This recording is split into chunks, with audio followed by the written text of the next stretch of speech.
Muy buenas tardes a todos los asistentes a este webinar que se enmarcan las actividades del Diploma de Alta Especialización en Seguros y Responsabilidad Civil de la Escuela de Prácticas Jurídicas de la Universidad Complutense de Madrid, que tengo el gusto y el placer de poder dirigir junto a Mariano Izquierdo Tolsada, catedrático de Derecho Civil de esta casa.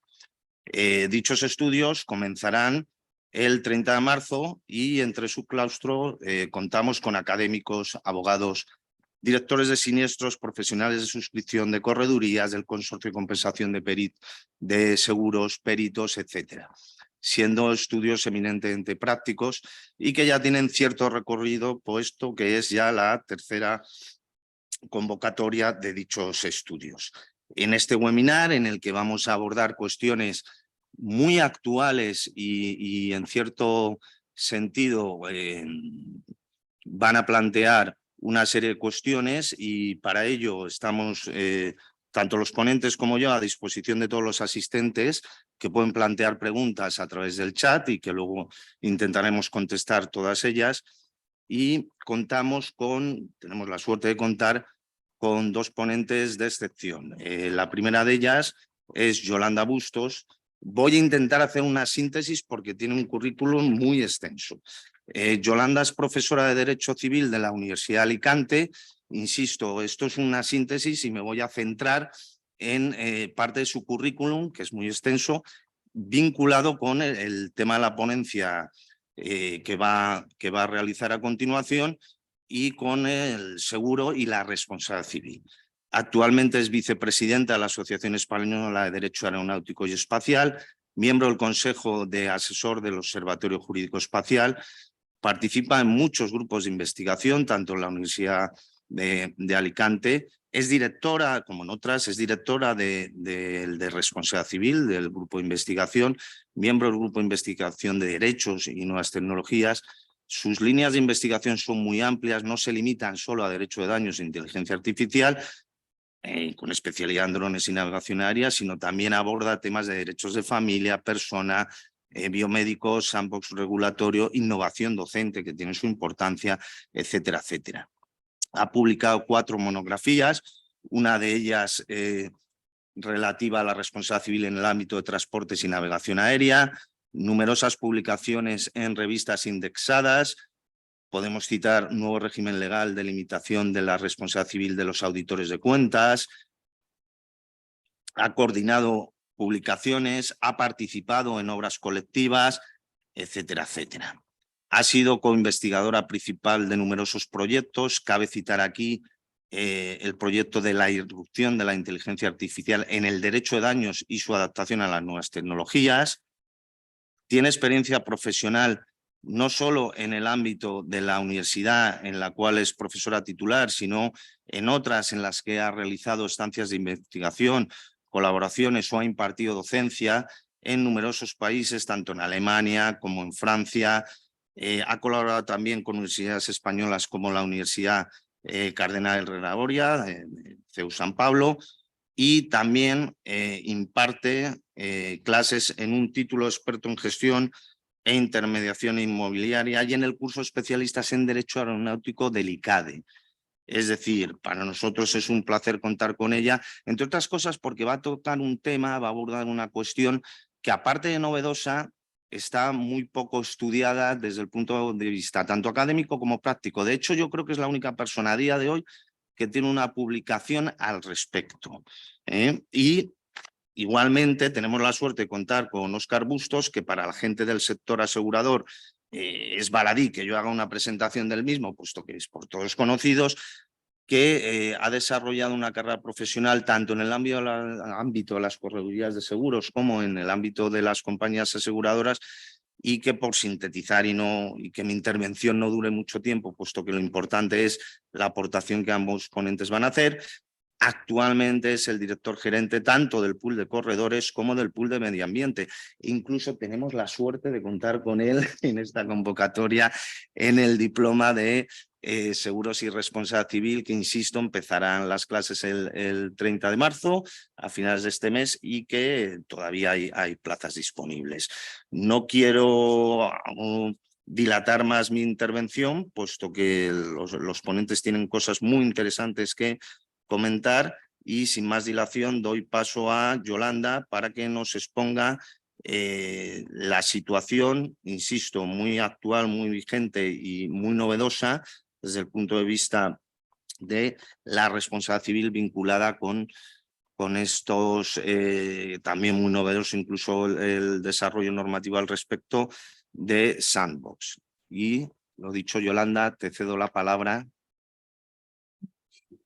Bueno, pues muchísimas gracias. La verdad es que ha sido una presentación pues con mucho cariño y yo creo que el agradecimiento es mío, ¿no? Por tener la oportunidad de estar en este foro tan especialidad y tanto prestigio, y para poder hablar pues de un tema que la verdad es que genera, pues bueno, pues como dices, es que el ser de los primeros en decir algo pues da pie para que te critiquen, ¿no? Pero te lanzas y bueno, todos son incertidumbres, y espero que después de esta exposición pues bueno, el auditorio se anime a preguntar y entre todos podamos establecer un debate, pues porque hay muchas cuestiones todavía sin resolver y, como veremos, todavía en fase de borradores de proyectos.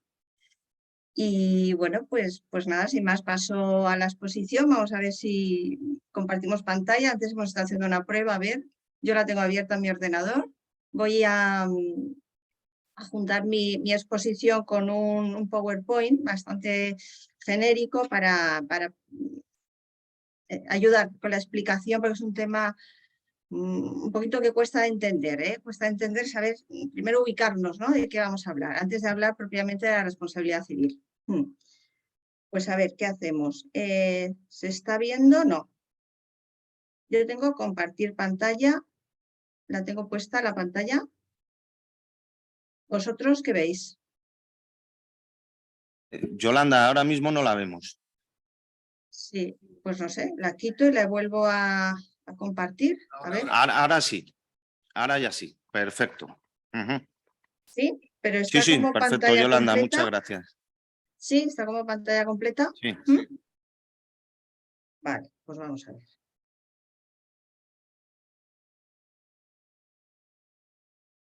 Vale, perfecto. Lo único, a ver, yo tengo aquí unos puntitos, es que me tapa parte de mi pantalla. Si lo quito, ocultar, participar. Ah, aquí. Voy a ocultar un poquito. Sí, para que se me vea a mí. Eso, yo me subo aquí arriba. Vale, perfecto.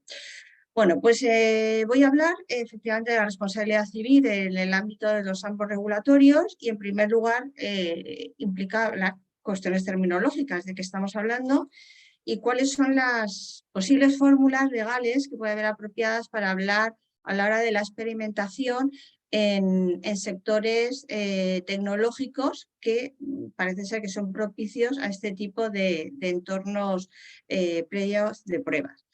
Voy a explicar ahora mismo, al día de hoy, cuáles son los ámbitos de aplicación que se están siguiendo en la práctica, y finalmente hablaré del marco regulatorio propio de responsabilidad civil.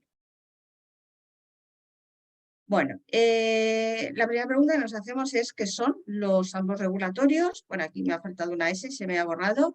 Sandbox es arenero, ¿no? El juego donde juegan los niños, el arenero, un espacio en principio delimitado, cerrado, donde colocamos, no dejamos a los niños ahí y creemos que como no se pueden salir, pues no asumen peligro y tampoco pueden causar peligro a los demás. Está claro que pueden empujar o tirar algo, algún objeto que sea peligroso, pero en principio es como una caja de arena cerrada, un ámbito cerrado donde queda aislado del exterior, ¿no? ¿Por qué se habla de sandbox regulatorios, ¿no?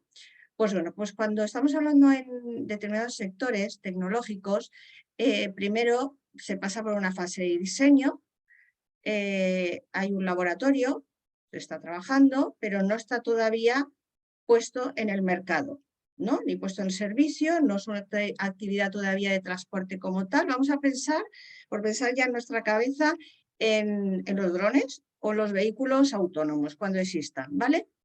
Bueno, pues por las razones que ahora vamos a ver y que creo que son convincentes, es necesario testar en un espacio real, en medio de una ciudad, con participantes, con clientes, con consumidores reales, pero antes de poner este producto, este servicio, esta tecnología en el mercado o al servicio en general de la sociedad, ¿vale?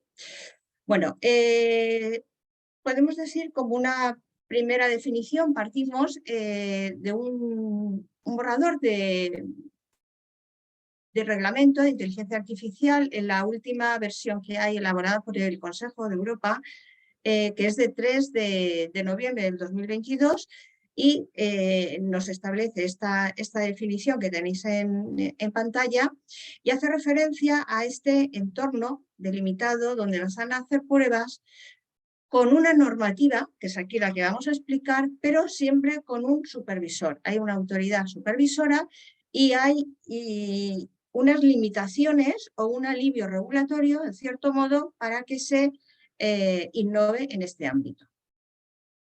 Vale, aquí en pantalla tenéis otras dos definiciones, en concreto es del proyecto de ley de movilidad sostenible, al que me referiré, y de la ley 7/2020 o ley FinTech. Se habla de espacios controlados de pruebas, en concreto aquí es para proyectos pilotos de movilidad, como un conjunto de disposiciones que amparan la realización delimitada de unas pruebas de un proyecto piloto de movilidad y sin constituir todavía transporte o movilidad, es decir, todavía no están puestos al servicio de la sociedad. Vale, se van a regir bajo un protocolo, muy importante el protocolo, es el quid de la cuestión, que hay dentro de ese protocolo y con los límites que establece en su caso esta ley, la futura ley de movilidad que entró en el Congreso de los Diputados en enero, o sea, recientemente. Por otro lado, la ley 7/2020 ya lleva unos cuantos años de experiencia, ya veremos que ya van por la quinta corte o convocatoria, y aquí se define este espacio controlado de pruebas, o lo que sean los regulatory sandbox, en el término anglosajón como se conoce, como igual un entorno controlado y delimitado de pruebas que se rige por el título segundo de esta ley y por su protocolo. ¿Y aquí para qué es? Pues para hacer pruebas de innovación financiera. Vale. Lo primero que cuesta un poquito saber es, o delimitar, no hay unas acepciones todavía comúnmente admitidas, ¿no? Los regulatorios sandboxes es el más seguido, pero no es ni mucho menos el correcto. En la parte izquierda menciono cómo se denomina en un proyecto de convenio internacional sobre inteligencia artificial que acaba de presentar el Consejo de Europa el 6 de enero del 2023 y habla de un entorno controlado regulatorio para testar, para probar. Bueno, y en la parte derecha pues menciono pues, un artículo que escribí sobre estas medidas legales de apoyo a la experimentación en tecnologías innovadoras, ¿vale? Bueno, pues aquí en este estudio, ¿qué es lo que hice? Pues ver qué pasa fuera de España, qué está ocurriendo, ¿no? Bueno, pues entonces los ejemplos más significativos y que más me convencieron de cómo está regulando es el caso de Alemania o Portugal, donde han partido, no como en España, que ahora veremos, que es por partes, o sea, a nivel financiero una ley, a nivel de movilidad otra ley, a nivel de ciencia otra ley y cada uno con sus bancos de pruebas y su regulación, sino ahí se ha establecido un marco general aplicable a cualquier tipo de medida innovadora que necesite este cuerpo legal para establecer las bases. Vale. Otra de las políticas que se están siguiendo es a nivel de la Unión Europea. Bueno, pues la Unión Europea también va a regular, pues está previsto que regule, ahora después lo veremos, con el reglamento de inteligencia artificial, que en cada versión que hemos ido encontrando, la última de noviembre, en diciembre publicada, el Consejo de Europa ha ampliado la regulación de los ambos. ¿Vale? Es decir, que el tema parece ser que sí que es necesario, aquí entramos con el ámbito de aplicación.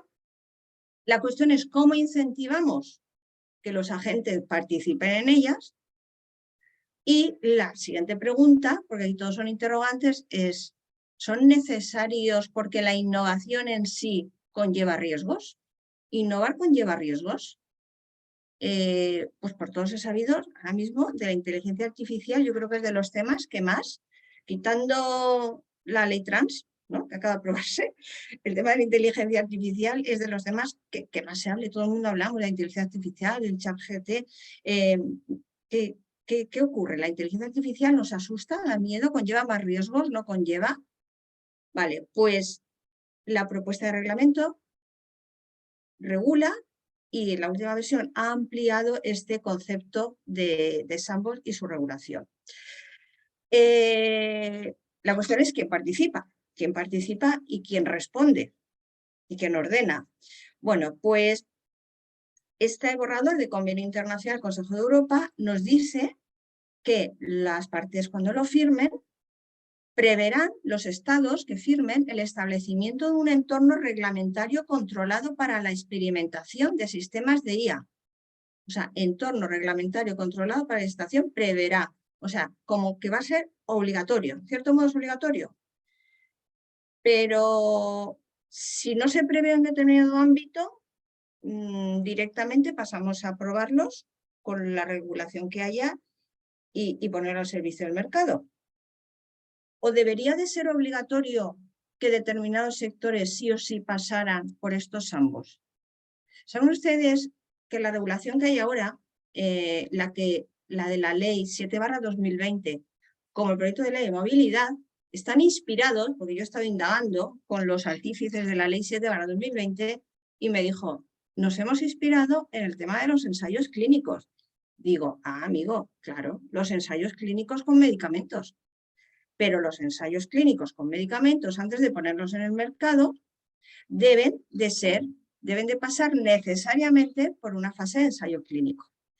Y los que no se pueden usar para indicaciones distintas de las aprobadas. Pues precisamente está a punto de publicarse un artículo mío en la revista de Derecho y Genoma Humano sobre los medicamentos off-label. Es decir, medicamentos que no han pasado un ensayo clínico, pero que sin embargo nos los están prescribiendo, los están recetando los médicos. ¿Qué responsabilidad existe aquí? Bueno, pues a día de hoy, en las tecnologías de IA, y en movilidad y en tema financiero, no es obligatorio, porque de hecho se abren unas convocatorias, se solicita y se firma un protocolo cuando la administración, la autoridad, lo estima adecuado. Pero como veremos que toda la responsabilidad va a caer en el pobre promotor, yo pregunto, ¿cómo incentivamos para que empresarios, la empresa, las startups, se metan en estos sandbox?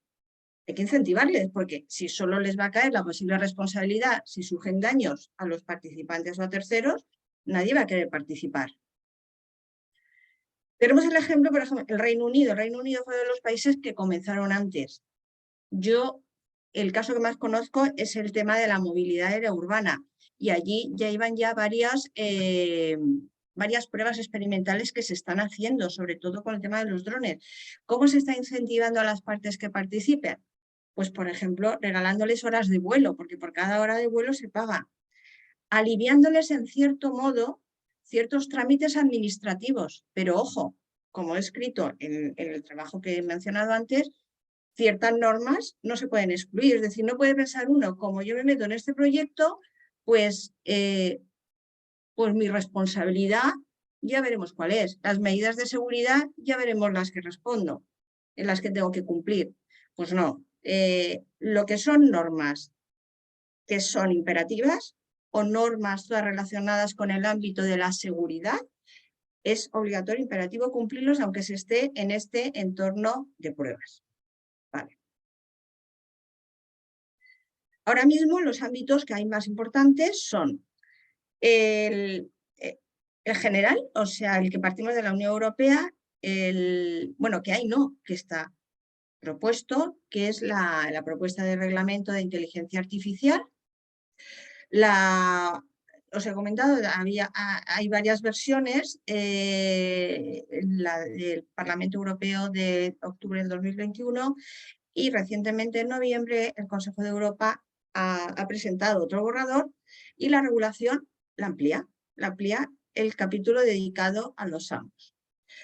¿Cómo se coordina esto con el ámbito fintech, el ámbito de blockchain? O sea, recientemente, hace 15 días, en el ámbito europeo se acaba de aprobar este proyecto. Se ha abierto una convocatoria hasta abril para que empresas relacionadas con blockchain a nivel de notaría, de auditoría, de registros, se sumen y se animen a participar en este sandbox. En el ámbito de la movilidad, que es el que ahora me voy a centrar porque es el que más conozco y creo que más daños a terceros pueden ocurrir.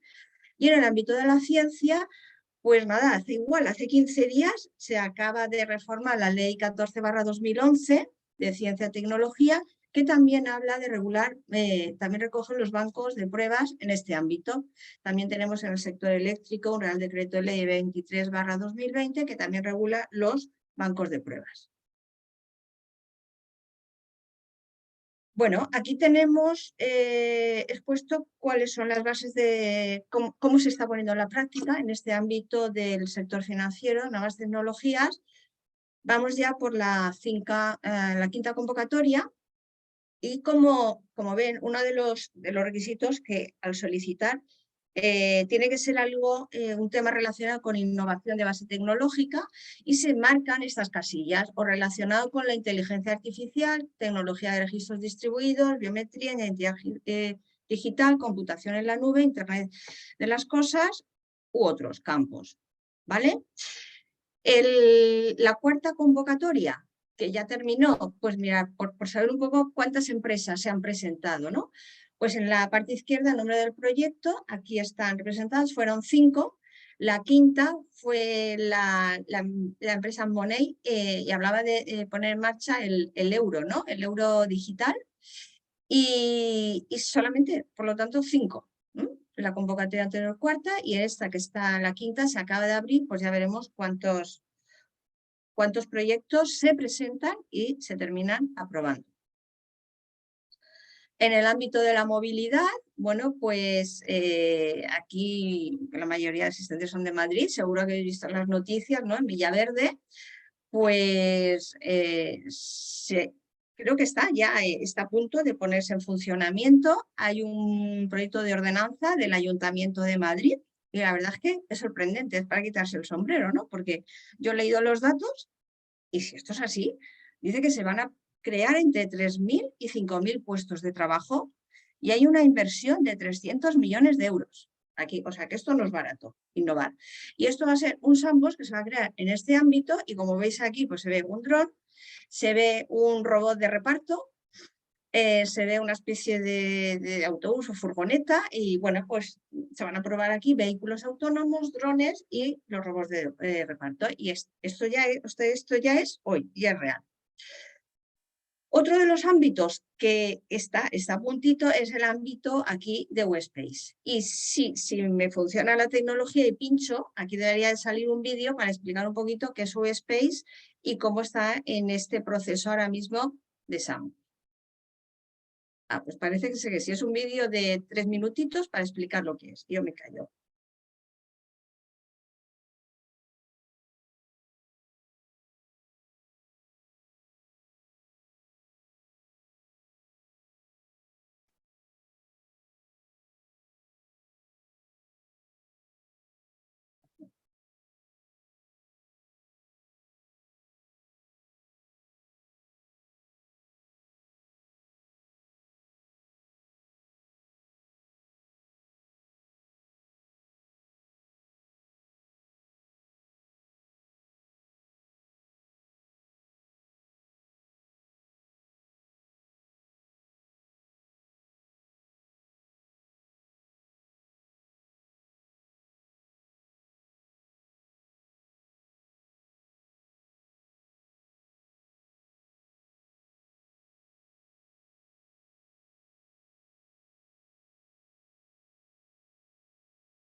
quitamos.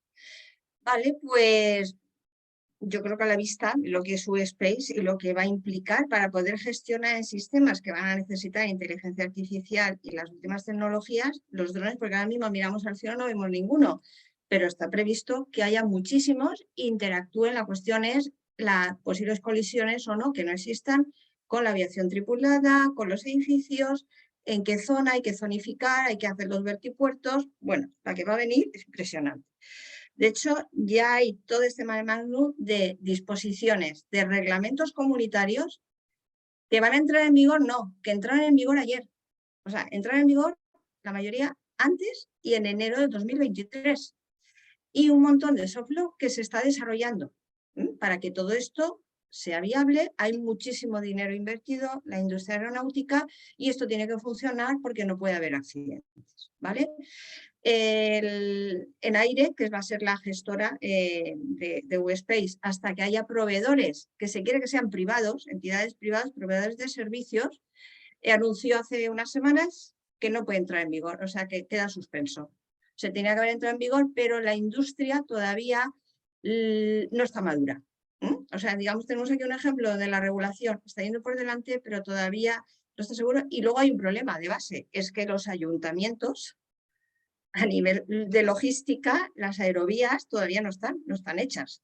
Es decir, la regulación en los laboratorios está preparado, se está investigando en los centros de experimentación y ahora falta hacer SAMBOs, pues como este de Villaverde y otros que se están planteando en Zaragoza, en la Comunidad Valenciana, con sede también Aerovías, en Andalucía, Galicia, etcétera, ¿vale? O sea que esto llegará, pero está claro que es uno de los ejemplos donde es necesario los SAMBOs y toda la experimentación cuanto mayor posible antes de que los usuarios puedan usar.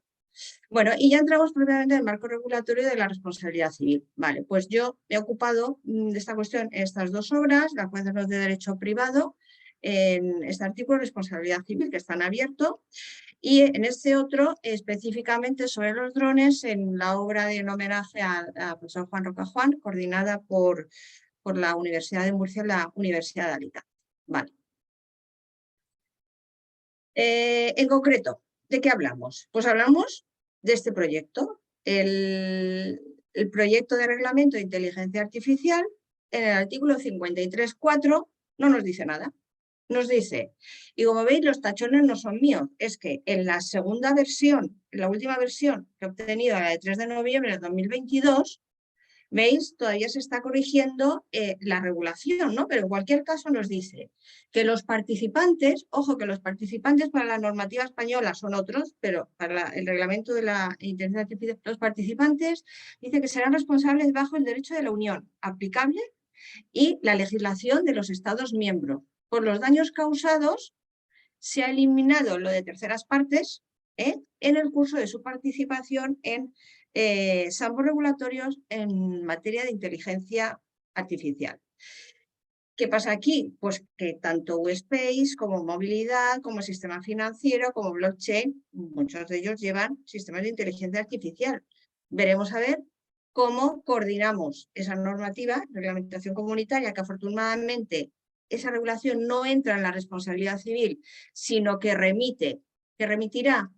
Pues en su momento, ahora mismo lo que es responsabilidad civil se intentó vía reglamento, ahora mismo se ha cogido la vía de modificación, vía de directivas de productos defectuosos, pero que en principio no son aplicables a los SAMBOs. ¿Por qué? Porque no están puestos en servicio. Es decir, esto es la fase previa, estamos experimentando, pero el problema es que estamos experimentando en un escenario real, que hay personas. Es en medio de una ciudad, hay clientes que son reales, ¿vale? O sea que estamos en ese espacio intermedio donde todavía no se ha puesto a servicio. Vuelvo a incidir en ese tema porque es importante a la hora de no confundir, decir qué normas se aplicarían. Bueno, tenemos un artículo regulado de la responsabilidad civil en la Ley 7/2020, pero este artículo que después volveremos sobre solo regula la responsabilidad por los daños sufridos a participantes, ¿vale? Participantes, no terceros, porque es cierto, se considera que en este ámbito financiero es extraño que pueda haber daños a terceros. Por lo tanto, como no hay regulación específica, aplicaríamos el régimen general que existe de responsabilidad civil. mayor importancia tiene, y en este me voy a centrar en, este es el proyecto de ley de movilidad sostenible. Vale, pues el proyecto de ley de movilidad sostenible que se quiere aprobar para, durante este año, que acaba de entrar en el Congreso, sí que tiene un artículo referente a la responsabilidad civil. Pero un artículo que requiere muchas matizaciones. Enviado anteproyecto, yo ya he participado en algunos foros y con personal del Ministerio, y yo ya les he transmitido por escrito y verbalmente que hay una serie de inexactitudes que deberían de corregirse. Algunas las han corregido en el proyecto de ley que ha entrado al Congreso y otras espero que por favor se corrijan durante la tramitación parlamentaria. Bueno, está subrayado lo que es lo principal de este artículo y en primer lugar lo que tenemos que hablar es de los sujetos, posibles sujetos o actores, ¿no? Serían tres posibles sujetos responsables: el promotor, el participante y la autoridad de supervisión. Vale, ¿quién es el promotor? El responsable del desarrollo del proyecto. Y sobre este, en principio, va a caer la responsabilidad. Luego está el participante, pues esa persona que firma un consentimiento informado y que se atreve a participar en un sandbox, porque se supone que va a obtener un beneficio o bien solo porque asume un riesgo. Es decir, oye, a mí esto del reparto con un robot me gusta, pues nada, lo voy a poner en mi cafetería, en plan experimental, y me he ubicado dentro de un sandbox. Y entro a formar parte de este protocolo, ¿vale? Y luego está la autoridad de supervisión. La autoridad de supervisión, que puede ser más de una, con lo cual la administración, la posible responsabilidad patrimonial de la administración también entra. Vale. Si además nos centramos en alguno de los ámbitos que he dicho, en concreto la movilidad aérea urbana, tenemos a las personas no participantes, o sea, que la regulación se refiere a ellas, lo digo porque en lo que vamos a ver ahora hacia atrás no se habla de quién es un tercero, habla de terceros, pero no es. Entonces yo entiendo que tercero es el que no es participante, no es ni el promotor ni es el participante, eso es el tercero. Vale. Es importante a efectos en concreto de espacio aéreo el tema de las concentraciones de personas, ¿no? Es decir, los drones, los aviones, por ciertas zonas que hay concentraciones debajo, los drones no pueden volar. Los drones, podemos preguntar, ¿es un instrumento de riesgo? Y yo diré, depende del entorno donde vuelen. Porque si es un entorno con concentración de personas, sí. Si no, no. Y eso está totalmente clasificado en la reglamentación comunitaria que antes les he citado. Y toda la responsabilidad hace recaer en el operador. El operador es el que gestiona el riesgo, el que se registra con la matrícula y tal. Y es la ley, bueno, eso es sabido, la ley de navegación aérea establece una responsabilidad objetiva, limitada y con seguro obligatorio, en una primera escala. En la segunda escala, si se consigue demostrar si hay culpa, en ese caso entraría de forma genérica 1902-1903 del Código Civil y el 120 de la Ley de Navegación Aérea que habla de culpa grave o dolo. Pero como si aplicamos el 1902, simplemente estaríamos hablando de una responsabilidad cuasi objetiva o por riesgo, ¿vale? Entonces, si estamos en este entorno del sandbox, pensemos que la principal responsabilidad va a recaer en el operador. Vale.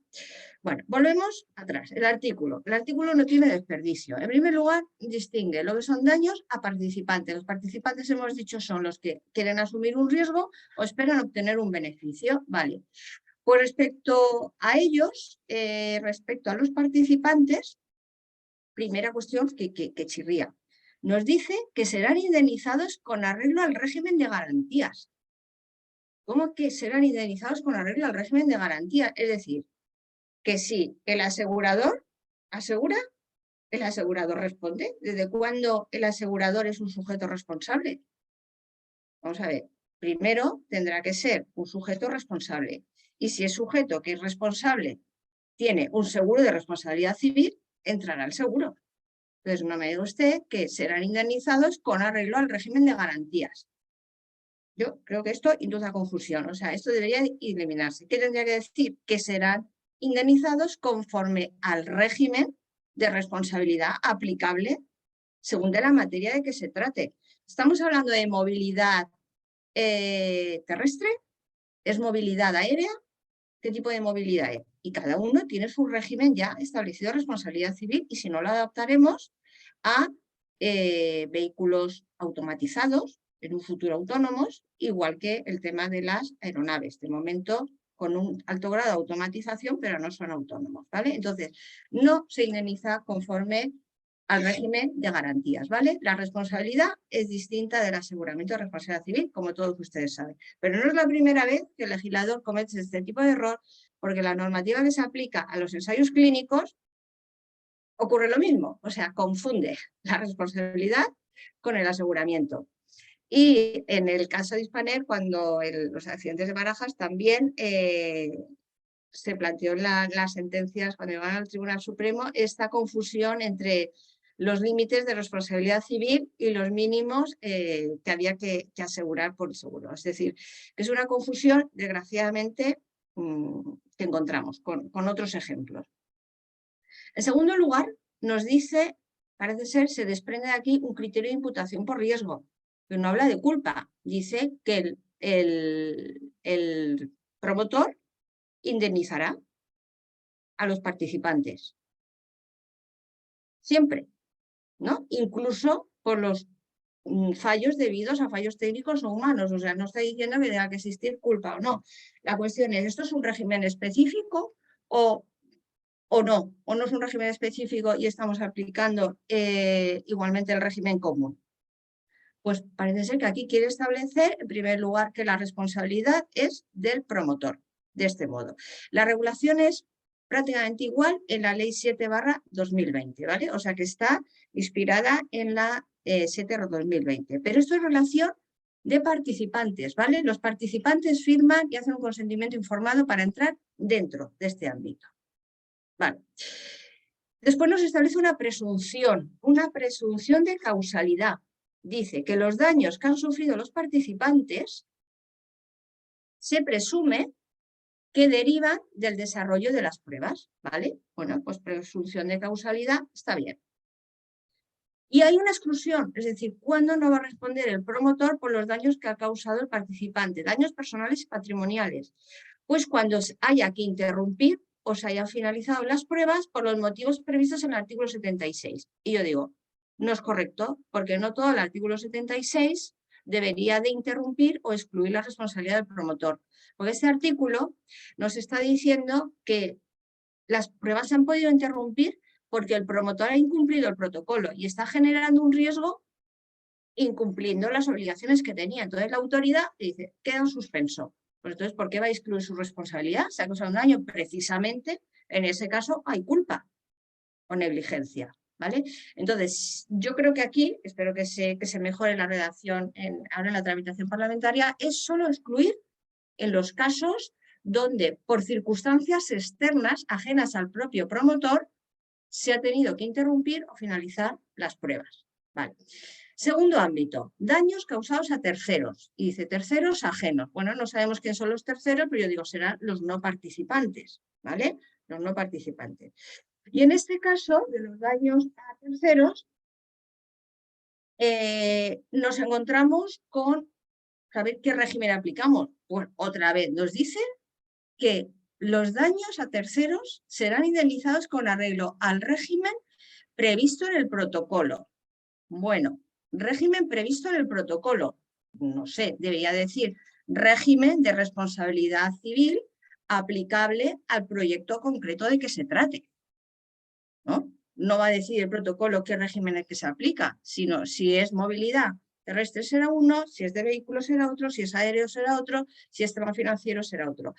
Echando un vistazo al derecho extranjero, pues por ejemplo, el decreto de ley que tenemos en Portugal, que tiene Portugal, es mucho más perfecto porque remite expresamente al Código Civil y a otros regímenes aplicables y no se complica. Daños a terceros corresponderá conforme al Código Civil o la regulación específica según el ámbito de que se trate.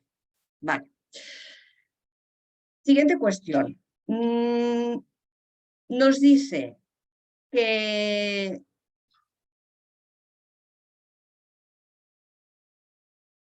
serán indemnizados a continuación. Nos dice que esto ya es incluso más grave, porque vuelve a repetir lo que nos ha dicho con los participantes.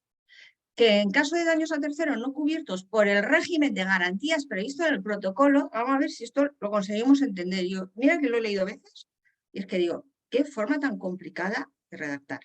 Dice, en caso de daños a terceros no cubiertos por el régimen de garantía. ¿Y qué tiene que ver los daños a terceros no cubiertos por el régimen de garantías para ver quién indemniza? No nos liguemos. El régimen de garantía está para garantizar cuando el promotor tenga que responder. Porque además, veremos, ¿se exige expresamente que tenga un seguro de responsabilidad civil? Pues hay 3 artículos, el 67.3, el 69.4 y el 104.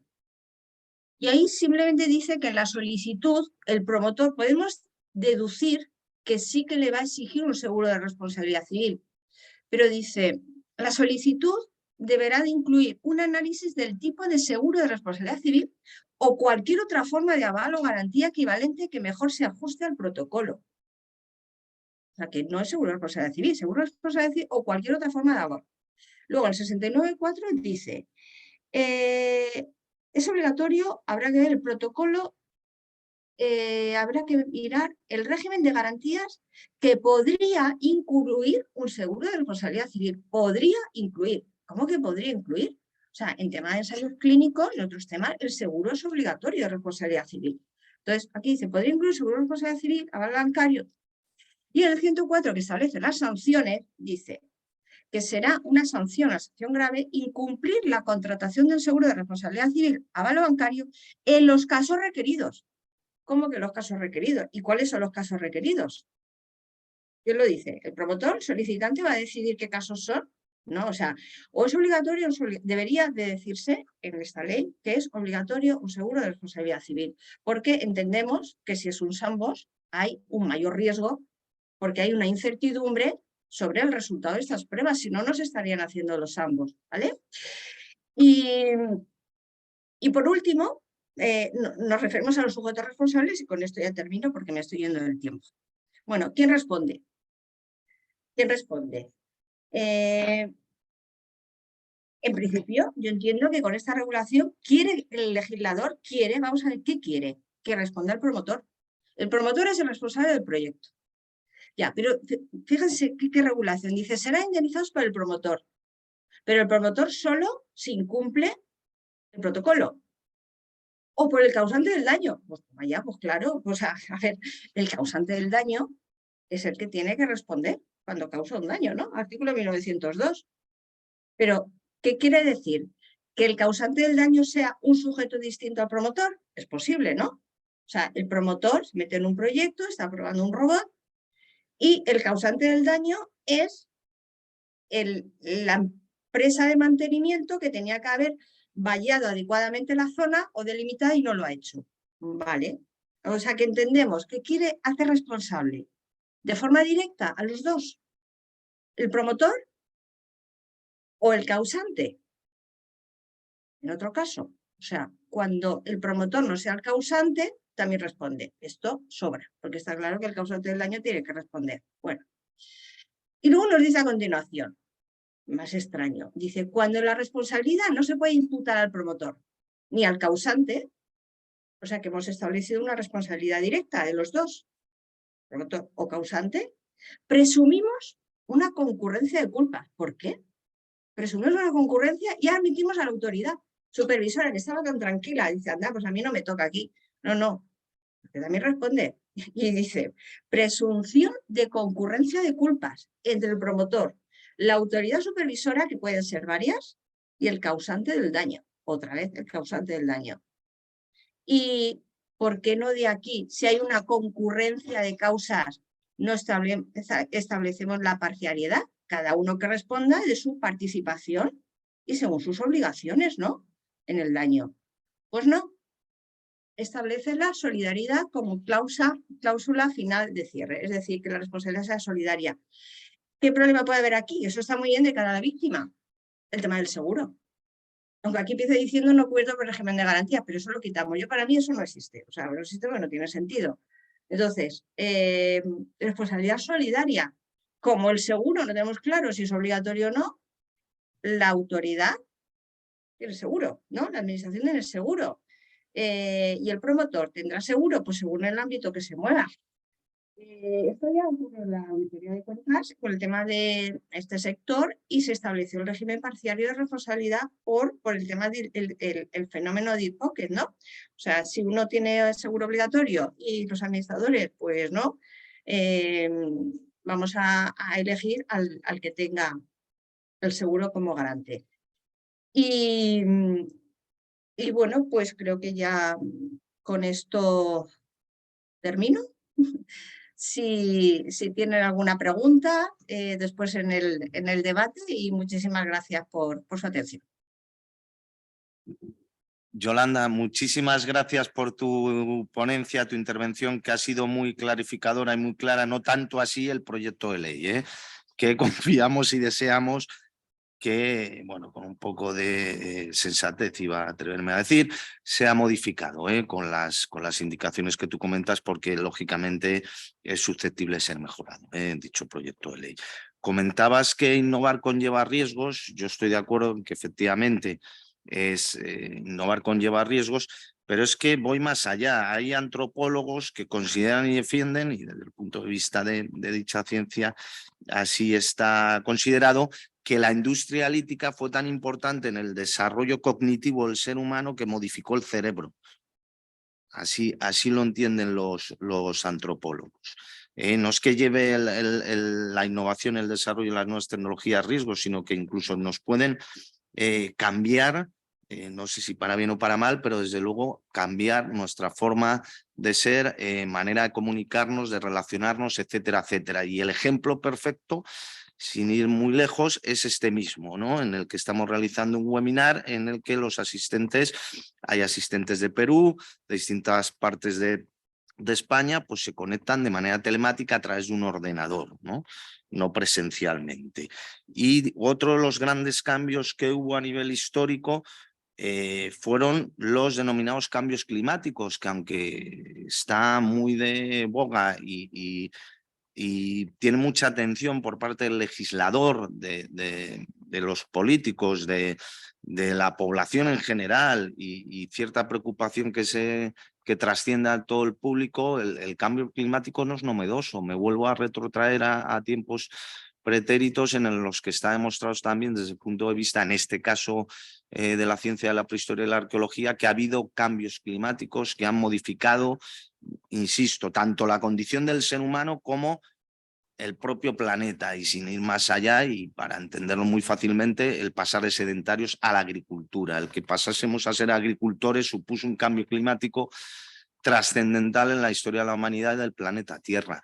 Vamos a ceder la palabra sin más dilación para no cedernos en el tiempo a Óscar Bustos. Por tema técnico vamos a proceder a tanto cambiar de ubicación como para poner la presentación del ponente. Óscar va a hablar precisamente de la cuestión de los cambios climáticos, riesgos medioambientales, desde un punto de posición privilegiado, puesto que, recordemos, es el director gerente del pool de riesgos medioambientales.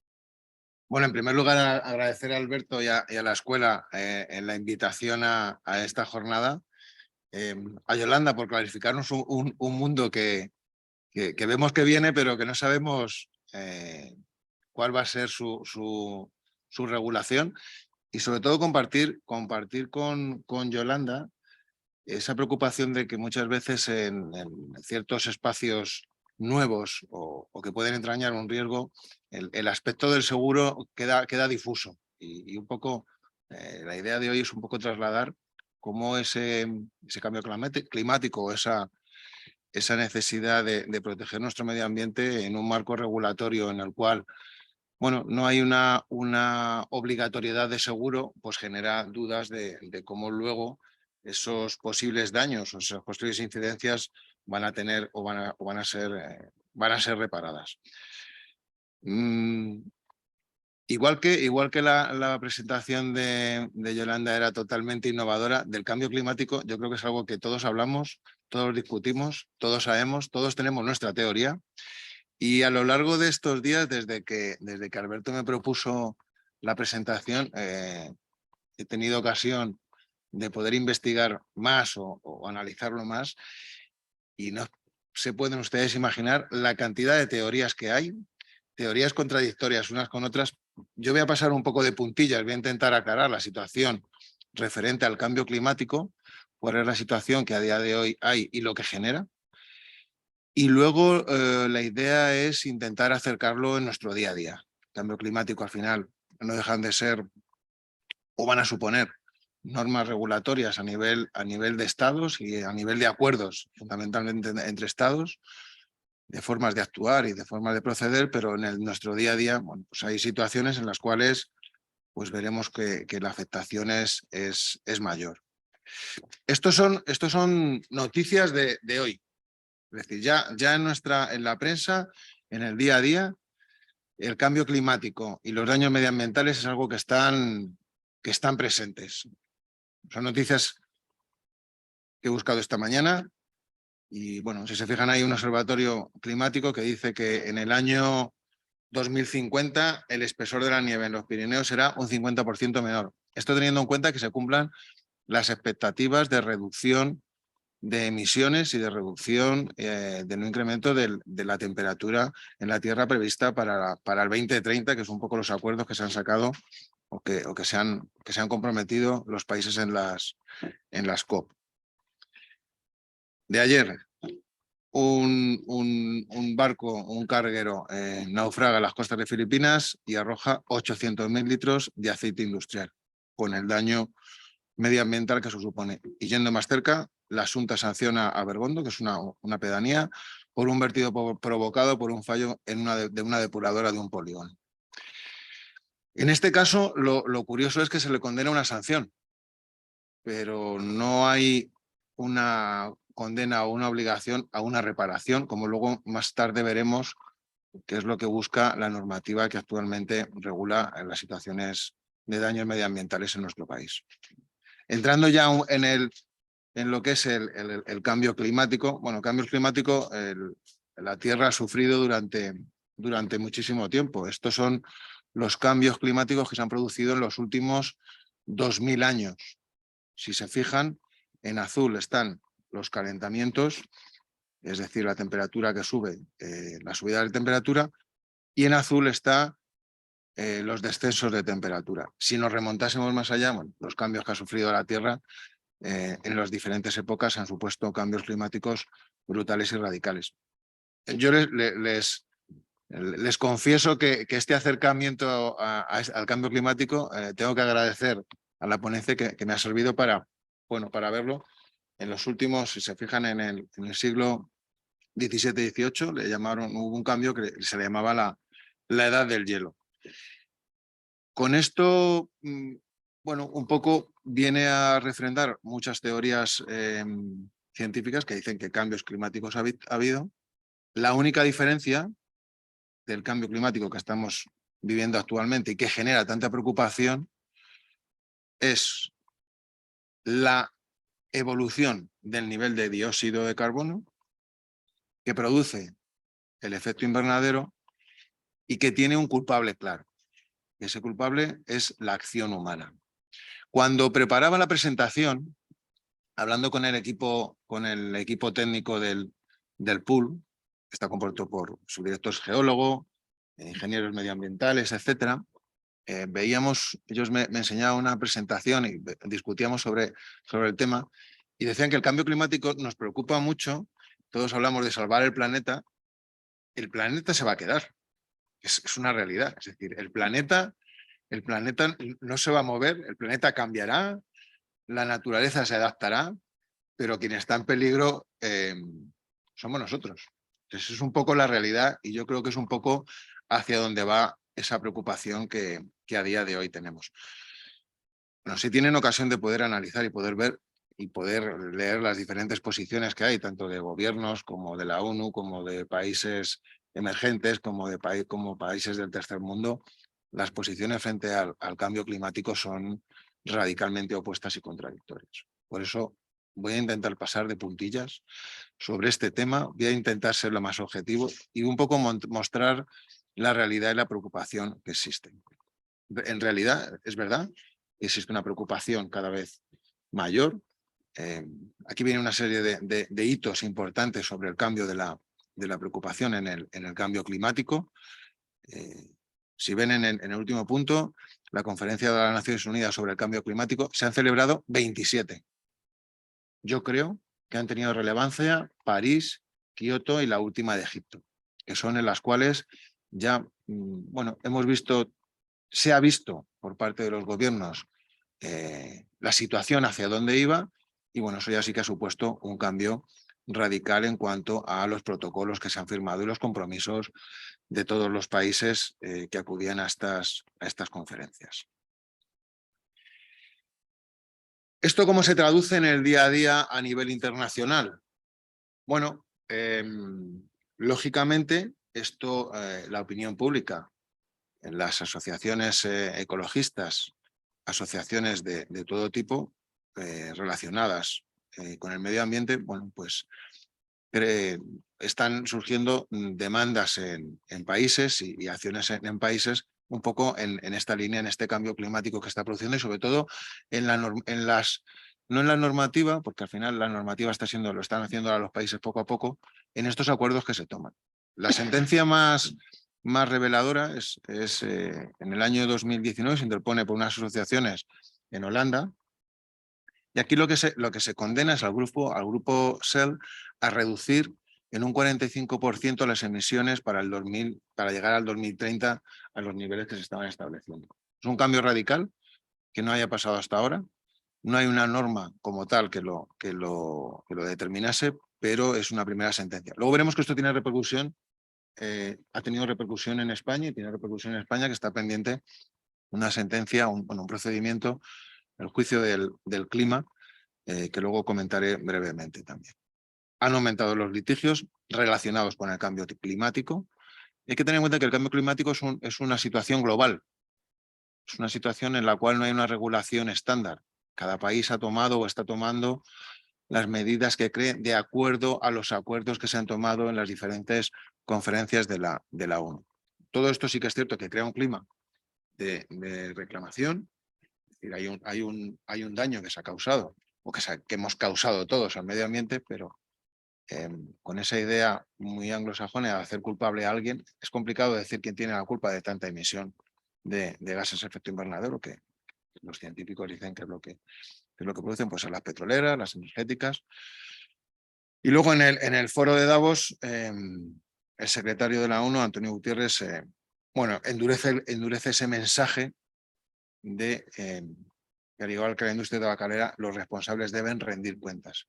Es complicado fijar o establecer un régimen de responsabilidades en cuanto al cambio climático y quiénes producen ese cambio climático a lo largo del tiempo y si deben restablecer o no.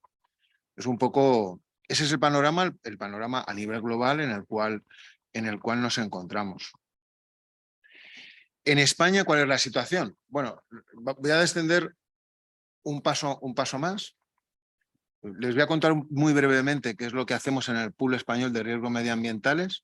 El Pool es una entidad que se crea en el año 95 y lo que hacemos es gestionar un cuadro de reaseguro. Está formado por una serie de compañías aseguradoras y reaseguradoras que dan soporte de capacidad aseguradora, que dan soporte técnico y que dan soporte en la gestión de los siniestros, tanto a compañías socias como no socias, siempre relacionados con daños al medio ambiente. el descenso es radical. Hemos pasado al cambio climático al daño medioambiental. Es lo que nos toca en nuestro día a día. Es decir, las empresas, los operadores, algo en lo que pueden incidir y en lo que pueden fijar una serie de actuaciones. Hay mucha normativa al respecto en el sector empresarial e industrial. Mitigar ese posible daño al medio ambiente como parte de ese posible futuro daño o ayudar al cambio climático. La Constitución española dice los poderes públicos, aquí me hay una frase que me ha hecho muchísima gracia, la Constitución, los poderes públicos velarán por la utilización racional de todos los recursos apoyándose en la indispensable solidaridad colectiva. Lo de solidaridad colectiva es algo que me hace gracia en el mundo en el que vivimos, que cada vez parece que existe menos solidaridad colectiva. Y aquí apunto algo que también decía Yolanda, la necesidad en muchos casos de un seguro obligatorio que al final, bueno, pues sea quien soporte ese posible daño que se pueda causar a un tercero o a otros elementos, como ahora veremos. En el año 2007 se promulga la Ley de Responsabilidad Medioambiental, transposición de una directiva al Parlamento Europeo sobre el daño medioambiental, que es sobre la que nos vamos a centrar a partir de ahora. Y en el año 2021 la Ley de Cambio Climático y Transición Energética, que establece, bueno, pues un poco las pautas que se deben seguir para alcanzar esa neutralidad climática antes del año 2050. Como les decía antes, hay una reclamación ante el Tribunal Supremo por parte de 3 asociaciones y un grupo un grupo formado por jóvenes activistas en el cambio climático, que lo que se reclama es al gobierno la no actuación para llegar a los compromisos de la Agenda 2030.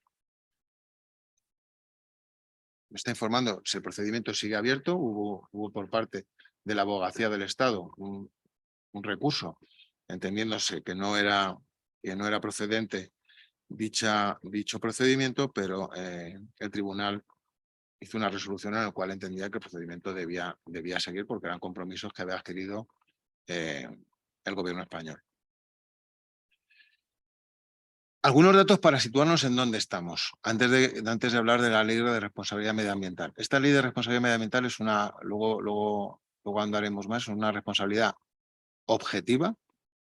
No estamos hablando de una responsabilidad civil, es una responsabilidad objetiva, que lo que pretende es que quien cause un daño medioambiental lo repare.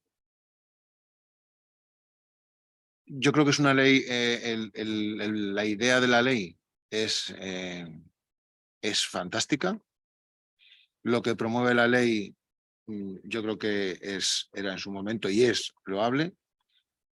Lo único que al final deja en muchos casos al libre albedrío del empresario la contratación o no de ese seguro.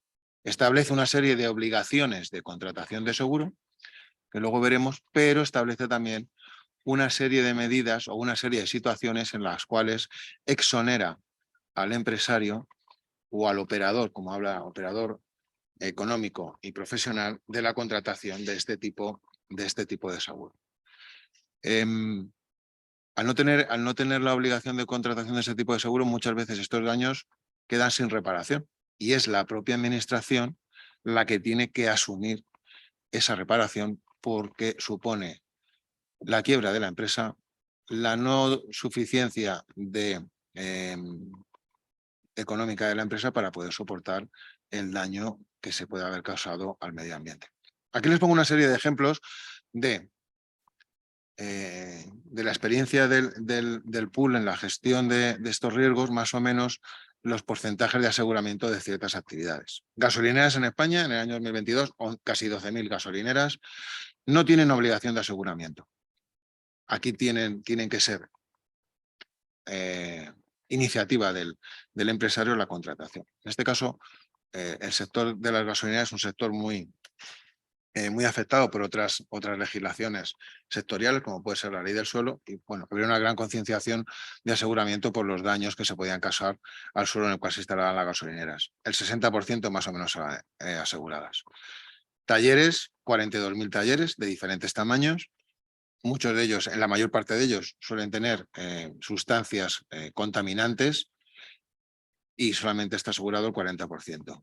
Edares en España, es decir, depuradoras, 25% asegurados. 4.205 empresas, son datos que sacamos hace unas semanas, y posiblemente en el tratamiento que tienen en las pieles se utilizan una serie de sustancias que producen unos desechos que son muy contaminantes, posiblemente estén asegurados un 25%. La industria química en España, más o menos un 30% asegurado, y aquí donde hacía referencia el gobierno se enfrenta a una condena del Supremo por no actuar contra el cambio climático. ¿Qué quiero decir con esto? El escenario es que tenemos una norma, yo creo que es bastante buena, pero que con todas esas que lo que busca es la reparación de un daño. Como decía antes, es importante tener en cuenta que es una responsabilidad objetiva. Es el propio operador el que tiene que comunicar a la autoridad competente que ha tenido un incidente que puede propiciar un daño. Es el operador el que tiene la obligación de reparar ese daño, no de indemnizar, sino de reparar ese daño. Y luego si hay un tercero, que es el que ha ocasionado el daño, que puede ser una empresa de mantenimiento, que puede ser un operario, que puede ser un camión que choca contra un depósito, repetiría contra él, pero tiene que reparar él. Siguiendo con la situación actual, estos son los ríos, la contaminación de los ríos en España. Pues el panorama, si se fijan, las líneas rosas, rojas y muy rojas son las que hay ríos contaminados. Las estaciones de servicio en azul, en morado son las que están en situación, un poco mala o deficiente. Y la situación, pues es una situación que en los ríos de la parte de la meseta hacia el sur, pues hay una situación complicada de contaminación. No en todos casos es una contaminación producida por vertidos de industria, muchas de ellas son vertidos de depuradoras de las ciudades, pero es una contaminación. Estos son terrenos que se encuentran con una contaminación por arrastre de agua de productos contaminantes, y como pueden observar, pues también la situación en toda España es, no es la que a todos nos gustaría ver. Con todo este panorama, ¿qué es lo que establece la Ley de Responsabilidad Medioambiental? La Ley de Responsabilidad Ambiental, como les decía, es una ley objetiva, en el cual se decía que el precepto de la ley era quien contamina paga. No es quien contamina paga.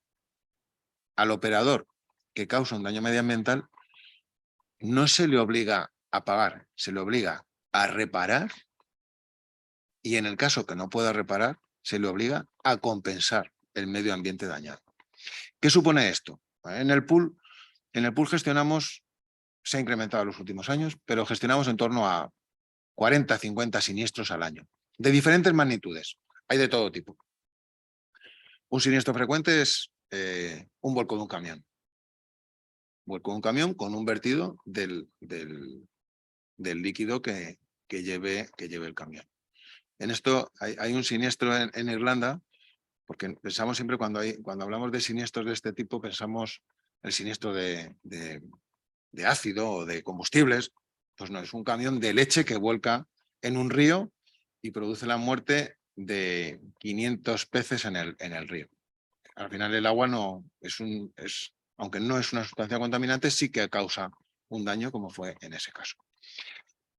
Los siniestros normalmente, cuando hablamos de compensar y reparar, hay que dejar el daño, el suelo o el río o donde se haya causado el daño en el estado en el que estaba.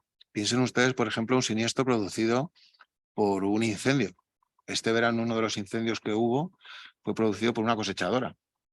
Ahí se produce un daño medioambiental. Hay un incendio, habrá unos daños causados a una serie de agricultores, una responsabilidad civil, pero hay un daño que se causa en un bosque, que se pierde lo que ese bosque aporta, y la recuperación de un bosque estamos hablando que puede durar en torno a 25 o 30 años. ¿Cómo se compensa eso? Eso es lo que establece esta ley de responsabilidad medioambiental. La ley ampara, pues como aparece en estos son artículos de la norma, los daños a especies, tanto la flora, la fauna, los ríos, etcétera, etcétera. Y establece lo que les contaba. Una reparación primaria, que lo que hay que hacer es restituir, una complementaria, se han perdido una serie de situaciones o una serie de beneficios en el lugar afectado y que hay que reparar, y una compensatoria. Nuestro director técnico siempre pone un ejemplo muy gráfico y habla de, bueno, se produce un incendio en un monte, lo que les decía, esto tarda 30 años en poder restaurarlo. Bueno, pues tendré que limpiar ese bosque, tendré que implementar todas las medidas que la administración valore que son las correctas, y luego tendré bueno, que complementar eso. Bueno, pues ¿cómo lo complemento? Como tengo que esperar 30 años, bueno, pues facilito una serie de actuaciones o hago una serie de adecuaciones en ese monte que compensen lo que se ha perdido. Pero imagínense ustedes que lo que se quema es el hayedo de Montejo. El hayedo de Montejo no se puede volver a restaurar porque es el hayedo más septentrional que hay en Europa. Las situaciones que se dan son especiales y por eso el hayedo de Montejo se mantiene de esa manera. ¿Cómo lo podría compensar? Pues no lo sabemos. Pero habría que hacer alguna actuación que la administración aprobase. Luego veremos en estos siniestros cómo se gestiona para que bueno, pues compensar esa pérdida que hemos tenido en este caso en el hayedo de Montejo. Como les decía, el seguro plantea, la ley plantea que tienen que contratar el seguro y establece que hay una serie de actividades que por su potencial de causar un daño medioambiental deben hacerse un análisis para ver si necesitan o no ese seguro. Ya deja un montón de actividades que no estarían sujetas a un seguro de responsabilidad ambiental, pero que por la actividad que puedan desarrollar sí que deberían tener seguro. Por ejemplo, hablamos del caso de las gasolineras. Las gasolineras están fuera de esta obligación, pero pueden causar un daño importante. Los depósitos de las comunidades de propietarios que tienen para sus calefacciones, por ejemplo, pueden causar un daño, porque ese depósito, tenemos un siniestro ahora de una comunidad de propietarios, en este caso se trata de una instalación particular, tiene un depósito de gasoil de 10.000 litros, se le hace una revisión a ese depósito para la estaquidad que tiene, se comprueba que está todo correcto, se vuelve a llenar el depósito y se vierten los 10.000 litros. Porque se causan unas fisuras que posiblemente cause, estamos analizando y estamos en vías de ver lo que se hace en ese procedimiento en la empresa que hizo la inspección del depósito. Claro, ese depósito, ese siniestro o esa entidad particular no tenía obligación de contratar el seguro. Por suerte, en su póliza de comunidad de propietarios se incluía una cobertura de responsabilidad medioambiental y se ha podido reparar el seguro en parte porque tenía un límite de 300.000 euros y posiblemente en la reparación y la restauración del terreno tal cual estaba suponga más de 500.000 euros. Con esto, sobre todo lo que pretendo hoy en el breve espacio de tiempo, porque al final esto daría para hablar mucho más, es concienciar de que esto es un seguro, al igual que yo siempre he trabajado en el ramo de responsabilidad civil, soy un enamorado del sector en el que trabajo y creo que no hay una concienciación aseguradora en el sector empresarial y eso al final supone problemas de viabilidad y de futuro de muchas empresas en el caso de que tengan un siniestro de este tipo. Como les decía, la ley establece una serie de actividades que tienen la obligación de hacer un análisis, no de contratar el seguro. Tienen que hacer un análisis y ese análisis les dará la tipología de riesgo que tienen. Si ese análisis les da un riesgo inferior a 300.000, ya no tienen obligación de contratar seguro. Estamos hablando que con un siniestro de menos de 300.000 euros, una pyme posiblemente desaparezca. Ese daño se quede sin reparar y lo tenga que reparar la administración. Administración que lo tendría que hacer con sus presupuestos, en el caso de que lo tuviese. Si el daño es superior a 300.000, si tiene un EMAS o una ISO, ambos de gestión ambiental dentro de la empresa, tampoco lo debería contratar el seguro. Y la pregunta que nos hacemos todos es, bueno, esto supongo que todas estas empresas tendrán un gerente de riesgos, harán una valoración del posible daño exponencial que pudiesen tener, valorarán lo que puede suponer de cara a la viabilidad de la empresa y contratarán ese seguro. Estos son datos del Ministerio. De 2.100 y pico empresas que presentaron un análisis de riesgos y una declaración responsable, que lo tienen que presentar ante la administración, de que habían hecho ese análisis, que por lo tanto ese análisis era inferior a una serie a las cantidades que les decía antes, y que en el caso de que fuesen superior tenía establecido una ISO o una EMAS, pues en este caso están exentos de contratar ese seguro el 76% de las empresas que lo presentan. Tengan en cuenta que estas empresas están dentro de un listado de empresas que son susceptibles de causar un daño medioambiental, que por eso están en esta lista. La ley tiene un anexo que es el anexo 3, donde vienen las prioridades 1, 2 y 3. Si ustedes, por curiosidad, yo tengo la suerte de haber estudiado Derecho y no ser un ingeniero que no se asustaría, pero yo cuando leo las actividades que hacen es que me asusto, de verdad. Si alguno tiene curiosidad, tendrá luego mi dato, le mando las actividades y uno se queda sorprendido de que haya actividades que no estén dentro de este listado o que tengan la posibilidad de exonerarse. Y esto es un poco la situación real que hay de lo que vemos de la preocupación que hay por el cambio climático y cuál es la situación real de lo que se está haciendo para evitar todos estos daños medioambientales. Conclusión. Bueno, falta de concienciación de riesgo en el sector empresarial respecto a los daños medioambientales. Me atrevería a decir respecto a todo. Yo echo de menos, me encantan estas jornadas que se organizan desde la Escuela de Práctica Jurídica. Yo creo que el hablar de seguro y de riesgo en el ámbito universitario debería ser una asignatura obligatoria, porque al final son los universitarios los que nos van a gestionar en un futuro las empresas y debe tener este concepto. Es fantástico, pero es un poco lo que vemos. Poco conocimiento de las repercusiones económicas que tiene un incidente medioambiental. Se lo decía antes, nosotros el siniestro más frecuente es un vuelco de un camión con combustible y el coste de reparación de un siniestro está en torno entre los 250.000 y 300.000 euros y el tiempo que dura la gestión de ese siniestro es una media de 2 a 3 años. El estar con la administración durante 2 o 3 años gestionando este siniestro, les puedo garantizar, nuestro departamento de siniestros es algo que hace habitualmente, pero es complicado y es duro, porque al final la administración lo que quiere es que eso se quede como estaba, que si no se compensa hay que pesarle mucho informe, hay que estar muy pendiente y eso genera un coste tanto económico como reputacional como temporal. La norma, la ley de responsabilidad medioambiental es una norma ambiciosa, es una norma protectora, es una norma que establece la obligación de un seguro, es una norma que establece una responsabilidad objetiva, que es algo brutal, pero luego tiene tantas exenciones que se descafeína totalmente. Es una ley que la pretensión era fantástica, pero las exenciones se descafeinan. Somos conscientes que la administración esto lo está viendo.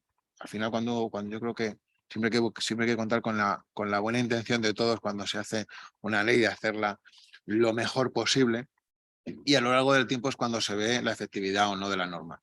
Yo creo que aquí tiene una serie de carencias que es en lo que se está trabajando. Y la última, que hay mucho que trabajar de todos los sectores. Desde el sector asegurador al cual pertenezco, bueno, pues intentar acercar todas estas normativas,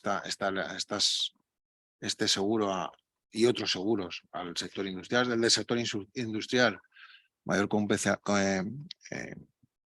mayor interés y mayor concienciación aseguradora desde el punto de vista jurídico, bueno, pues intentar y gerencial, pues esta parte acercarla y bueno, eso es un poco las conclusiones de la jornada. He intentado ser breve. Muchas gracias de nuevo y gracias. Y ahora, bueno, pues a su disposición de las preguntas que nos quieran plantear. Gracias. Sí, muchísimas gracias, Óscar. A mí me ha sorprendido la ponencia en dos aspectos. Por un lado, y yo, bueno, creo que a mí y a todos, en cuanto a que al final, como muy bien indicabas, si bien el espíritu o la intención de la norma es una, al final con tanta excepción y tanto supuesto de no sujeción, etcétera, etcétera, los porcentajes a los que aludía son demoledores, ¿no? Porque con actividades de riesgo inherente para el medio ambiente y al final esas cifras que indicabas, pues llama mucho la atención y coincido contigo plenamente en que abordamos en muchos foros y ámbitos la responsabilidad civil y el aseguramiento, pero no la gestión de los riesgos. Y yo coincido plenamente contigo y me adhiero a las palabras que has utilizado a este respecto en cuanto a que a lo mejor habría que incidir en la necesidad. Yo entiendo que es un coste económico, que bastante sobrecarga normativa, cumplimiento normativo, etcétera, etcétera, tienen las pymes, ¿no? Pero en que si bien a lo mejor no puedan tener un gestor de riesgos por volumen de negocio y por el tipo de sociedad que es, pero igual que tienen asesores externos, pues puede ser un corredor a la hora de contratar una póliza de seguros, pues que den un paso más y que tengan igual que tiene un asesor de cumplimiento normativo el 31 bis, etcétera, etcétera, pues alguien, aunque sea un externo, que les gestione los riesgos, que les explique los riesgos y que les ponga negro sobre blanco y les indique esa tesitura que tú comentabas de en caso de siniestro, este es el coste y al no tenerlo asegurado, pues es que acabas cerrando. Claro. Cerrando el negocio, en caso de siniestro, la problemática que hay no es como un siniestro de responsabilidad civil, que al final es un acuerdo económico. En caso de que se llegue a judicializar, lo decidiría un juez, es un coste económico, un daño y un perjuicio económico que se calcula y se repara y se indemniza y se acabó. Aquí no estamos hablando de cantidades económicas a un tercero, porque aquí lo que esta normativa, esta ley, lo que busca es la reparación del medio ambiente dañado. Y lo que la ley exige, no, usted a mí no me pare, usted repárelo. Usted repárelo con sus medios. Pero usted busque una empresa, un gabinete que te lo prepare, busque una empresa que te quite. No me quiero extenderme mucho, pero en un siniestro de vuelco de camión tenemos que ir a hacer una serie de catas para analizar hasta dónde ha llegado esa sustancia, quitar esa tierra llevárnosla, esa tierra limpiarla, esa tierra volverla a traer o traer otra, rellenar y ver que no ha percolado la sustancia que se ha derramado del camión.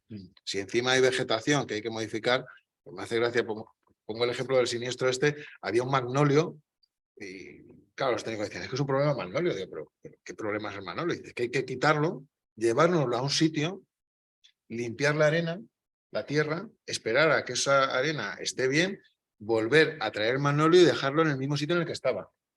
Que no se puede poner, pues yo decía, pues lo pongan en otro sitio, tampoco pasará nada porque el magnolio esté 5 metros más para allá. Bueno, es un poco a veces complicado, pero esto a veces hay que explicarlo. Yo creo que esto, por eso digo que yo creo que es un trabajo de todos. Tenemos una serie de preguntas que plantea a alguno de los asistentes, tanto para ti, Óscar, pero sí me gustaría preguntar yo a Yolanda, porque yo creo que la Unión Europea, porque hacías referencia, como no podía ser de otra manera, siendo un Estado miembro, lógicamente España, de la Unión Europea, aunque también aludías a derecho comparado, de Reino Unido y demás, a normativa de la Unión Europea. En cuanto al desarrollo de movilidad sostenible, inteligencia artificial, etcétera, etcétera. Pero ¿en qué situación se va a encontrar Europa en tanto en cuanto, a nivel normativo me refiero, en tanto al desarrollo normativo a lo mejor más laxo o más, vamos a decir, pro empresario en vez de pro consumidor o pro perjudicado, como lo queramos denominar, de otros países de nuestro entorno? No sé si he sabido plantear la pregunta, Yolanda, en el sentido que la Unión Europea, como no podía ser de otra manera, enfoca el desarrollo normativo en la seguridad, ¿no?, de todos nosotros. Por eso fija, entre otras cosas, estos modelos de prueba, ¿no?, de regulatorio, pero de en un entorno controlado, ¿no? Para delimitar bien o intentar delimitar los riesgos y ver cómo evoluciona en el futuro, cuando en realidad en otros ordenamientos jurídicos no se tienen ese tipo de precauciones o no se van a tener desde el punto de vista normativo, y al final esos productos acabarán llegando a la Unión Europea, lo cual obligará a la Unión Europea a su vez o a modificar un poco el ámbito de la normativa, el sentido de la normativa que ahora está proponiendo, o intentar, lo cual va a ser complicado, intentar también desde el punto de vista normativo, ¿no? Desde la regulación, el no dar entrada en los Estados miembros a esos otros productos que no tengan un marchamo, una calidad, una seguridad acorde a la Unión Europea. Claro, claro, es lo que ocurre con los productos, los certificados del mercado CE. Claro. Pasa con los juguetes, Todo, que claro. ya sabemos de dónde vienen importados muchas veces, entonces hay un control. Pasa con los medicamentos, con la autoridad del medicamento europea y las autoridades nacionales. Y eso es un poco lo que a veces se debate, hasta qué punto Europa somos tan protectores, vamos con la regulación por delante y asfixiamos la innovación. Es que yo creo que no tiene una respuesta fácil. Y otros países, Estados Unidos, China, van por otra vía, o sea, es otro sistema. China un extremo y Estados Unidos una situación intermedia, quizás con una regulación más ad hoc, más ágil.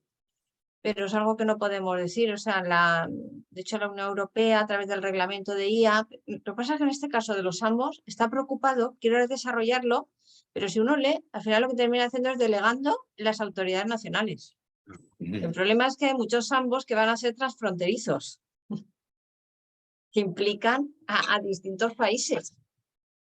Estos ordenamientos, entonces que nos vamos a normas de derecho internacional privado, si surge la responsabilidad civil, porque claro, yo por defecto profesional siempre estoy pensando en el accidente, ¿no? Los daños a terceros, digo, bueno, ¿y quién responde? ¿Qué ocurre? Y eso es lo que hay. De todas formas, mejor así para, en concreto, USP, los drones, los vehículos, pues que hay una regulación, seguridad jurídica, un análisis de gestión de riesgos, que no. Y lo de los ambos es que también existen en Estados Unidos, en el Reino Unido, en general se considera que es un foco, es que lo he dicho, uno de los incentivos es que está demostrado que las empresas que han participado luego tienen un mejor acceso a la financiación y es como un sello de calidad para ellas. Es decir, yo participé en determinados ambos, estos fueron mis resultados y yo ya he hecho esta prueba. Y he ayudado a que la regulación mejore. O sea, es que no creo que no queda claro. Sirve para que el legislador aprenda o sepa cómo regular algo que todavía no sabe porque no se ha aprobado y no se sabe qué problema va a surgir. O sea, el legislador no puede ir por delante de la realidad. Muchas veces vamos a rebufo siempre. Si te adelantas, la norma no va a ser. Entonces, esto es una forma de legislar, se llama normativa proactiva, es decir, es una forma de legislar en abierto. O sea, vamos probando, los protocolos se aprueban y de ahí la administración indirecta del legislador aprende. Pues ya sé cómo puedo regular esto. O la norma que tengo la reformo. O voy a regular una nueva y la voy a adaptar para esta realidad. Eso es. Y respecto, quería comentar por lo que decías de Óscar Bustos, de la reforestación, de la forma de compensar, yo siempre estoy por los drones, ¿no? Y por el seguro. Bueno, pues muchos de los operadores, hay un proyecto de ley ahora que está a punto de publicarse y se está debatiendo el tema del seguro, ¿no? ¿Qué seguro se va a obligar para los drones? Porque el operador, que es un chiquillo, un crío, el juguete, el turista, pero también el profesional, creen que lo del seguro, de verdad, es que es el dinero mejor empleado. Y todos están deseando que no tengan la obligación de asegurar. Y yo digo, pero vamos a ver, ¿qué te cuesta la póliza al año? ¿Tú sabes lo que te puede costar si tienes un accidente, tienes que indemnizar? Es tu ruina. Pero es que de cara a la víctima es la indefensión que va a tener, ¿no? Eso por un lado. Y un segundo, que, a ver, a mí me asesora, yo tengo 2 ingenieros aeronáuticos que son mis asesores porque yo soy jurista, yo que me pierdo con el SORA, el análisis de riesgos, en Medusa, bueno, y una de ellas trabaja en una empresa que está afincada en Italia y fue la primera en conseguir autorización para traspasar Italia y fue autorizada para reforestar los bosques de Baviera, en Alemania, con drones. Es decir, que los drones tienen muy buenos usos, ¿eh? Sí, sí. y para llegar a zonas rurales de difícil acceso, y en este caso sí consiguieron con la concesión, la autorización del Estado alemán, y se dedicaron a repoblar, o sea, con los drones, una pasada, ¿no? La semilla, iban 2 drones, ¿no? Primero uno detecta las zonas y luego otro dron iba depositando deja caer la semilla donde correspondía. Bueno, no sé si he respondido. Es que es un Sí, tema sí, muy has complicado. respondido, Yolanda, y desde luego a mí personalmente me lo has esclarecido mucho la cuestión. Comentabas, en el sector asegurador ya se están utilizando los drones para la Sí. cuestión de periciales. Eso es. Y creo que con bastante éxito, Sí. para determinado Claro. supuesto de Porque llegan donde no llega la vista humana. Eso es. Zonas de Correcto. difícil acceso, en incendios, sí, claro. Tenemos una pregunta, Óscar, vinculada con tu ponencia, pero antes sí que me gustaría preguntarte, más que preguntarte es, hacías alusión a la imposibilidad de cumplir con la norma en el sentido de reponer, reparar, sustituir, y ponías el ejemplo, ¿no? Y a mí me ha venido a la cabeza la cuestión del patrimonio histórico, ¿no? Esto es muy similar a un supuesto en el que hay un siniestro en el que se ve Claro. involucrado patrimonio histórico, que por la entidad, por la característica de dicho yacimiento arqueológico, por ejemplo, es imposible de reponer o de reparar. Bueno, estas medidas compensatorias en cierta medida ya están estableciendo muchas de las normas que se están fijando en los diferentes foros de la medioambientales, el tema de la compensación o la captación de CO2. Es decir, al final lo que se trata es que por un evento se priva a la ciudadanía o a todos del disfrute de un algo y se debe compensar. Nosotros una de las cosas que hablamos siempre cuando hablamos con la parte técnica es muchas de estas situaciones sufren daños la fauna, ríos que hay, pero también hay daños muchas veces a las aves, daños a las especies. Claro, ¿cómo compensas la muerte de un lince que está en peligro de extinción? Bueno, pues ahí en muchos casos lo que se habla es del coste, de lo que supondría el coste de investigación o del coste de la cría de un lince desde pequeño, es complicado. Y a raíz de lo que comentaba Yolanda, nosotros, todas estas valoraciones que hemos hecho de estar en el día a día, las hemos comentado con el Ministerio de Transición Ecológica un poco para decir, oye, esta es la realidad que hay. La ley pierde, tiene muchos resquicios, es como una malla, entonces tú echas el agua y cae toda, no es estanca. Y yo creo que cada vez se está dando más esa colaboración a la hora de analizar la normativa con los diferentes sectores, que al final es lo que hace y valorar. Lo que hablas tú, Yolanda, el seguro de drones. Pues si no se pone un seguro obligatorio, pues nadie va a contratar un seguro posiblemente. Yo hace poco iba en un taxi y no sé cómo surgió con el taxista, decía, no hay más que golpes. Si no hubiera seguro de coches, habría menos golpes. Digo, hombre, no diga usted eso. Digo, posiblemente los golpes del coche, pues a lo mejor habría menos porque la gente tendría más cuidado porque no tendría el seguro a todo riesgo. Pero en el caso que hubiera golpes, a ver dónde se dirimen, quién tiene la culpa. Si ya tenemos bastantes juicios pendientes con la huelga, esto ya sería un caos. Digo, no diga usted eso. Entonces yo creo que hay ciertas cosas que todos los sectores deben ir a una para que esto sea viable y funcione. Si no, a los abogados os tendríamos trabajando muchas horas o demasiadas horas. Bueno, pero no nos importa. Ah, vale. En absoluto. Preguntaba uno de los asistentes a través del chat el papel del consorcio de compensación de seguros en vinculación con la cuestión del medio ambiente, si en algún supuesto en el que entra en juego el... Me gusta que nos hagan esa pregunta. El consorcio de compensación de seguros participa en el pool como un reasegurador. El consorcio está para esos daños catastróficos que hay, que eso al final se cubren por ahí, pero en el pool tiene un papel importante porque en el pool se crea un fondo de garantía para cuando las empresas, las actividades sujetas a la contratación de esta garantía obligatoria financiera, cesen la actividad y el daño se manifieste pasado el tiempo. ¿Qué pasa? Con la presentación que yo les ponía, los que tienen la obligación de contratar esa garantía obligatoria financiera son muy pocos. Hablábamos que es un 25% más o menos.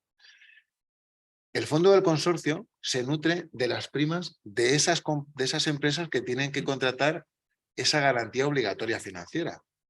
Y por lo tanto no es un fondo, es una hucha pequeña, muy pequeña. Estoy convencido que cualquiera de sus hijos pequeños, con lo que van echando todos los fines de semana, tiene más dinero que el fondo del consorcio. Eso genera también un problema.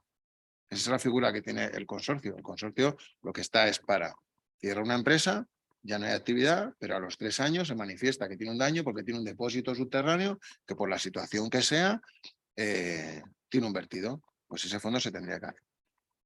Ahora mismo con el poco nivel de aseguramiento que hay, el fondo del consorcio es muy pequeño. Es otra de las cosas que nosotros hemos puesto, el consorcio también lo ha puesto, decir, oye, que el fondo que gestiono, no sé la cantidad exacta, pero es menos de 1 millón de euros. Es decir, un fondo para gestionar riesgos de daños medioambientales, no puede ser. Ese es el papel que tiene el consorcio en el pool de riesgos medioambientales. Ese fondo está establecido en la norma. La norma establece que haya un fondo, que existe ese fondo.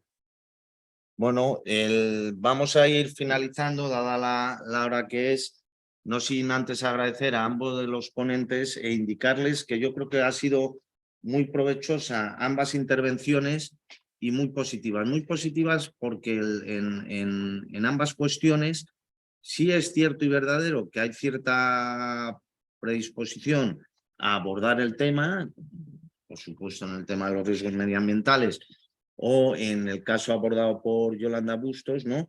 Pero luego no se profundiza en la cuestión en el sentido de, bueno, pues si nos preocupan los riesgos medioambientales, si nos tanto estamos apostando por el futuro del desarrollo tecnológico con estas nuevas tecnologías y demás, vamos a profundizar un poco más en la cuestión, ¿no?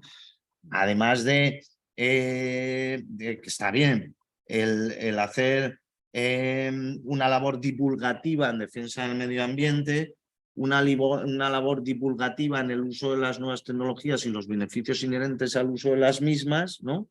Pues hacer una labor de profundizar en los riesgos inherentes tanto al medio ambiente como a las nuevas tecnologías, en el aseguramiento, en la normativa existente, si es susceptible a través de propuesta del referenda de ser modificada y mejorada, incluso ese caso, Yolanda, creo que para todos los asistentes ha sido muy llamativo, ¿no? Incluso las deficiencias en proyectos de ley que ni siquiera han sido aprobados, porque ya desde el punto de vista académico se puede detectar y denota la redacción actual de dichos proyectos que son susceptibles de ser mejorados, ¿no? Entonces, insisto, yo creo que ha sido muy provechoso el presente webinar. Reitero el agradecimiento tanto a Yolanda como a Óscar por aceptar la invitación a participar en el mismo y cualquiera de los participantes, de los asistentes al webinar, tiene a su disposición la Escuela de Prácticas Jurídicas de la Universidad Complutense de Madrid para profundizar en estas cuestiones o si se le hubiese quedado alguna duda, consulta al respecto sobre estas materias. La web del pool también podría. Correcto. Muchísimas gracias, Yolanda. Muchas gracias, Óscar, y muchas gracias a todos ustedes por asistir al webinar. Muchas gracias.